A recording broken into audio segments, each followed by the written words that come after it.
ਸੁਰਮਨੀ ਵੱਲੋਂ ਜੀ ਸਾਰਿਆਂ ਨੂੰ ਪਿਆਰ ਭਰੀ ਸਤਿ ਸ਼੍ਰੀ ਅਕਾਲ।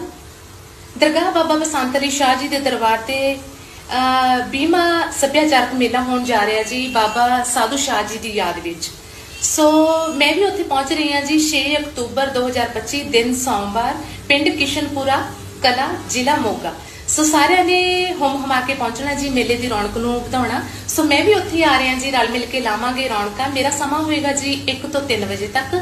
ਸੋ ਆ ਜਾਓ ਫਿਰ ਜੀ, ਰਲ ਮਿਲ ਕੇ ਲਾਵਾਂਗੇ ਰੌਣਕਾਂ। ਸੋ ਸਾਰੇ ਹੀ ਪ੍ਰਬੰਧਕ ਕਮੇਟੀ ਦਾ ਤੇ ਬਾਬਾ ਜੀ ਦਰਗਾਹ ਦੇ ਬਾਬਾ ਜੀ ਗੱਦੀ ਨਸ਼ੀਨ ਬਾਬਾ ਜੀ ਬਾਬਾ ਨੇਕ ਸ਼ਾਹ ਜੀ ਦਾ ਧੰਨਵਾਦ ਕਰਦੀ ਹਾਂ, ਜਿਨ੍ਹਾਂ ਨੇ ਆਪਣੀ ਨਿਮਾਣੀ ਜੀ ਸੁਰਮਨੀ ਨੂੰ ਬੁਲਾ ਕੇ ਤੁਹਾਡੇ ਰੂਬਰੂ ਕਰਨ ਦਾ ਮੌਕਾ ਦਿੱਤਾ। ਸੋ ਸਾਰਿਆਂ ਦਾ ਦਿਲੋਂ ਧੰਨਵਾਦ ਕਰਦੀ ਹਾਂ ਜੀ। ਮਿਲਦੇ ਹਾਂ ਜੀ 6 ਅਕਤੂਬਰ ਦਿਨ ਸੋਮਵਾਰ 2025 ਪਿੰਡ ਕਿਸ਼ਨਪੁਰਾ ਕਲਾ, ਜ਼ਿਲ੍ਹਾ ਮੋਗਾ। ਧੰਨਵਾਦ ਜੀ।